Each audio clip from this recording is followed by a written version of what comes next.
Alô, seus capitalistas malvarões, tudo tranquilo com vocês?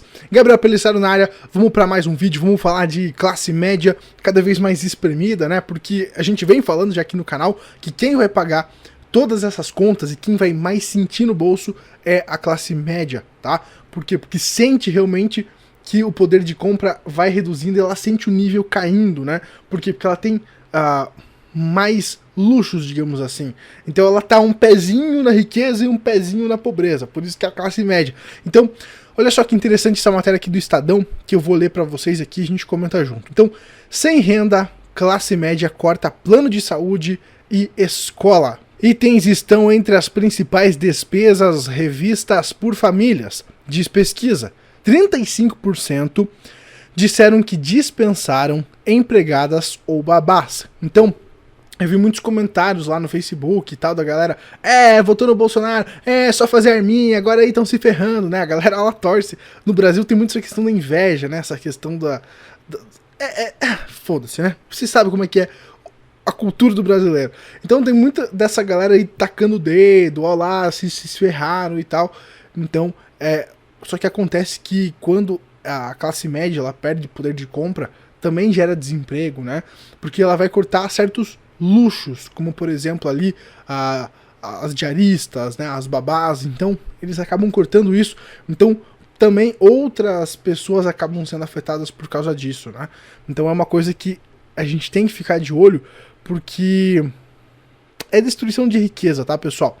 Então olha só, a professora de português e literatura, Luciana Cerqueira, de 45 anos, blá blá blá, então ela fala que teve que cortar a escola do filho de 8 anos. E agora essa criança vai para a rede pública.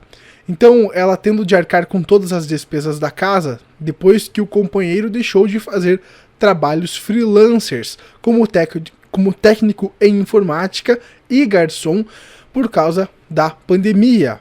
Ela se viu em um mar de dívidas. Então, outra coisa que eu quero falar aqui sobre a classe média. A classe média não tem poupança. O problema da classe média é que ela ganha nesse patamar aqui e vive nesse patamar aqui ou até nesse patamar, né?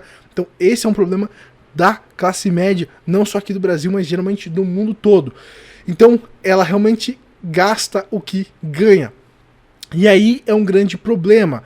Por que é um grande problema, Gabriel? Porque tem aquela história que eu falei no último vídeo da formiga e da cigarra, né?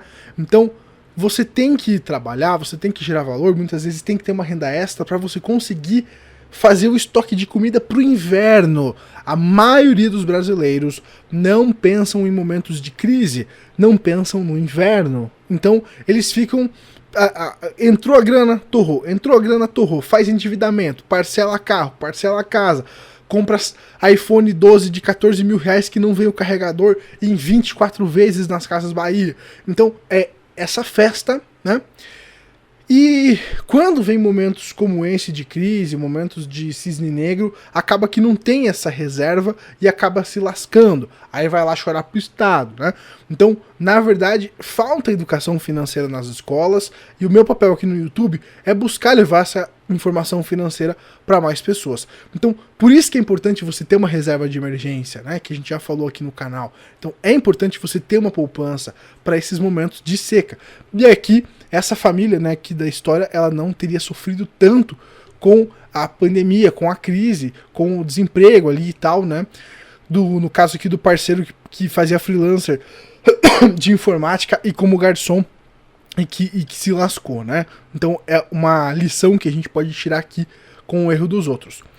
Então, de acordo com a pesquisa feita pelo Instituto Locomotiva para o Estadão, a Luciana faz parte de 53% da classe média que tiveram de passar a tesoura em pelo menos um de 3 serviços durante a pandemia: a manutenção de plano de saúde, a contratação de empregada doméstica ou de babá e o pagamento de mensalidade de escola particular.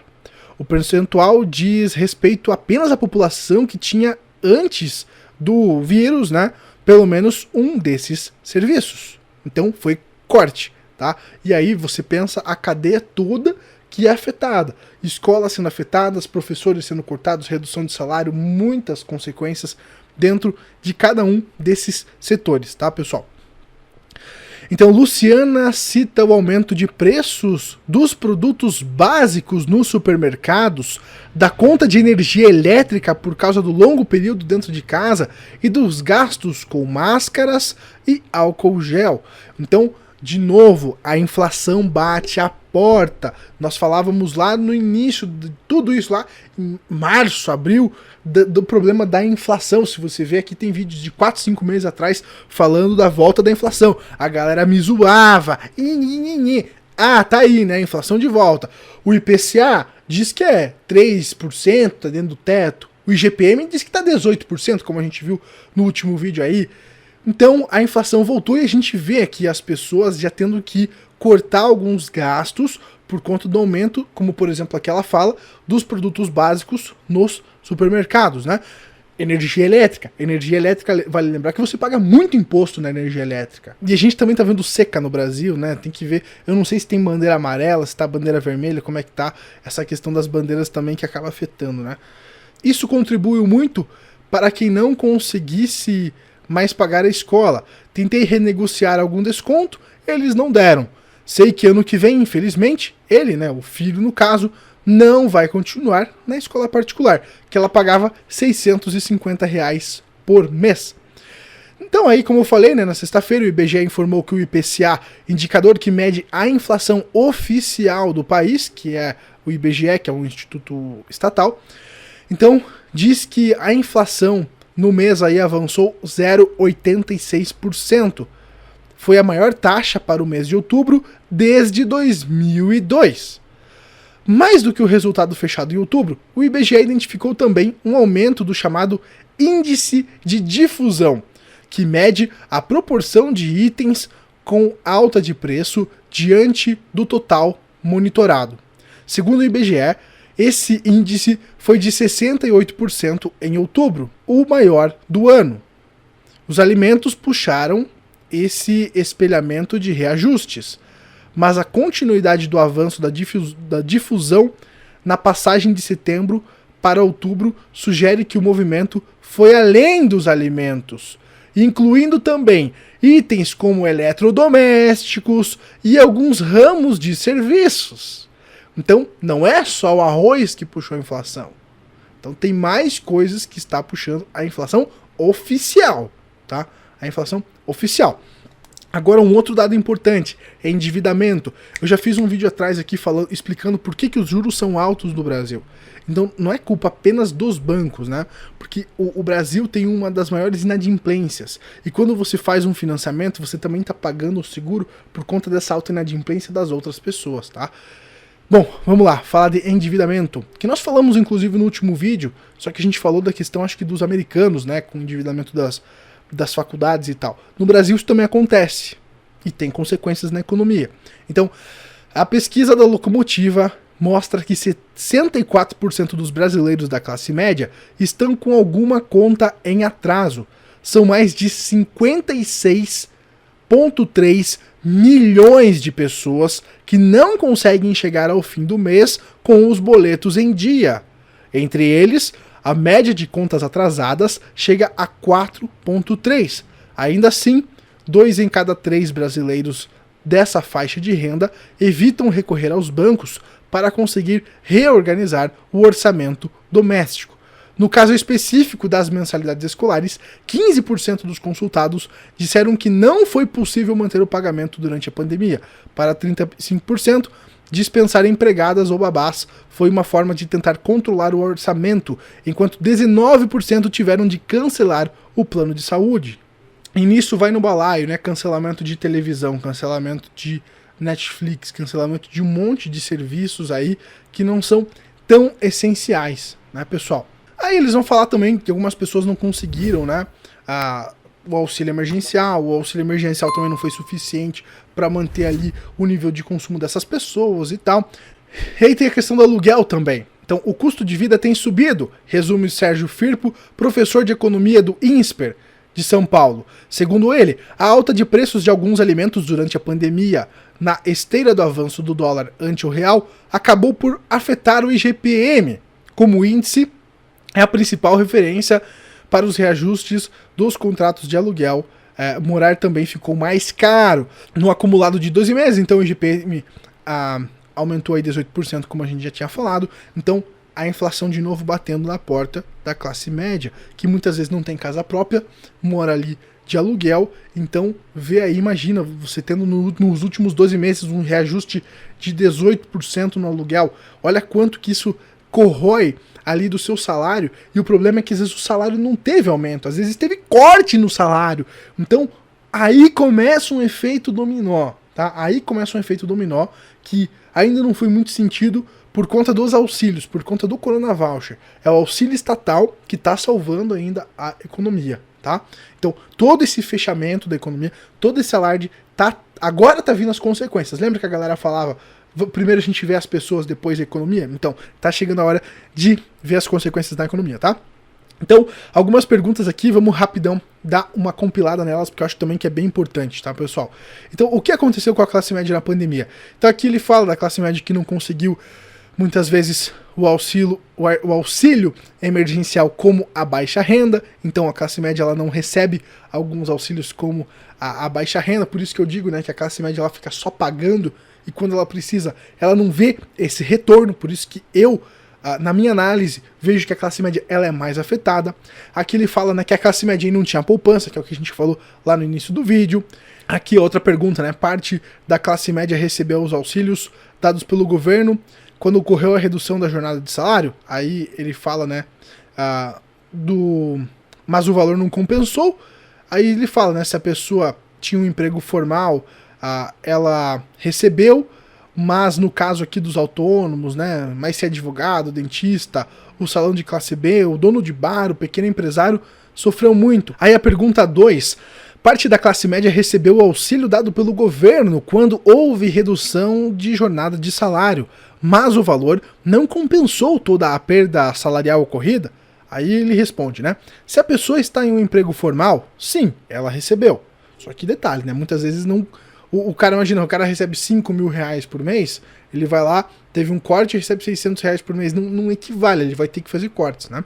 E aí ele questiona, né? Mas e o advogado, a dentista, o salão classe B que ficou fechado, o dono de bar? O pequeno empresário sofreu muito.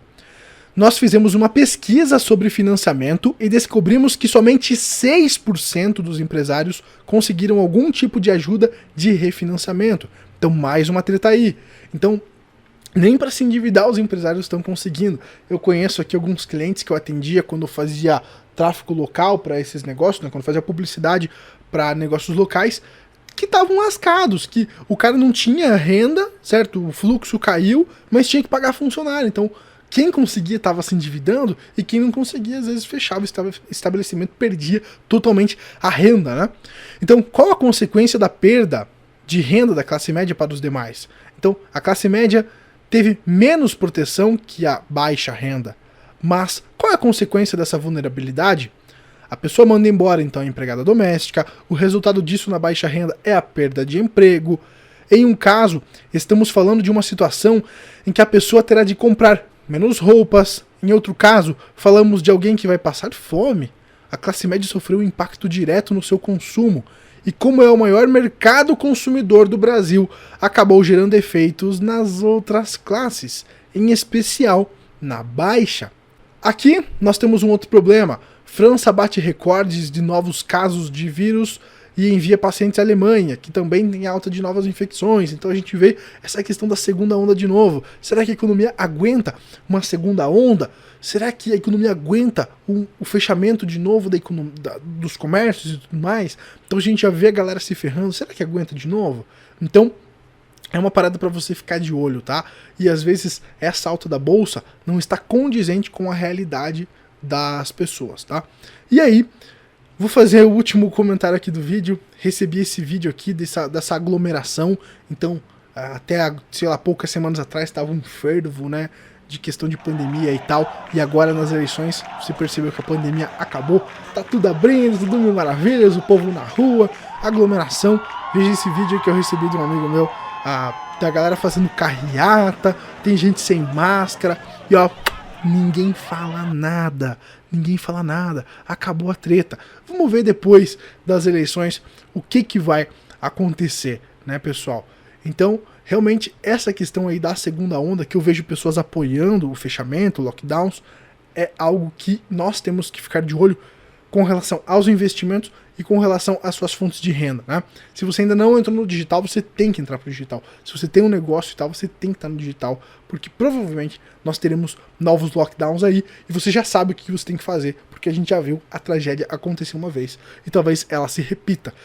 Então a crítica aqui é que, no meio de tudo isso, as pessoas ainda vão babar ovo de político, vão ainda, parece que implorar pela atenção, né, do cara, pro cara dar uma cuspida na cara dele.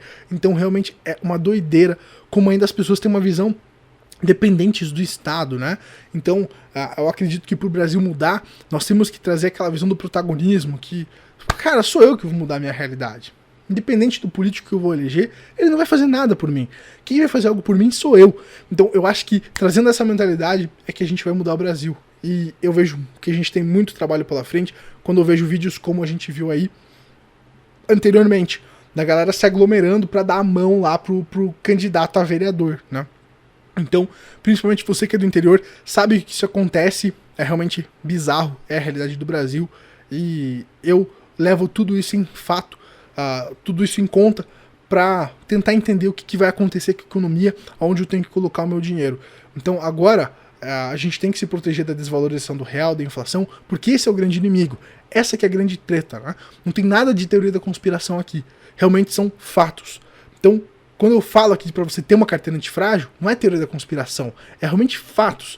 E aqui eu trago dados, eu trago informações que embasam toda essa questão da probabilidade do aumento da inflação. A gente já está vendo o aumento da inflação, só não vê quem não quer, certo? Então, a gente já está vendo esse aumento da inflação, a perda do poder de compra das pessoas, e quem se protegeu tá tranquilo, tá feliz da vida. E é aquela história da formiga. Tem a formiga que trabalha, se prepara pro inverno, e tem a cigarra que fica festejando, fica falando groselha e não faz nada para se proteger. Uma se dá bem, a outra se dá mal, e quando essa se dá mal, ela vai tentar roubar lá a que se deu bem. Então fique esperto. Por hoje é isso, pessoal. Um forte abraço, deixa o seu like aqui embaixo, se inscreve no canal, até a próxima, tchau, tchau!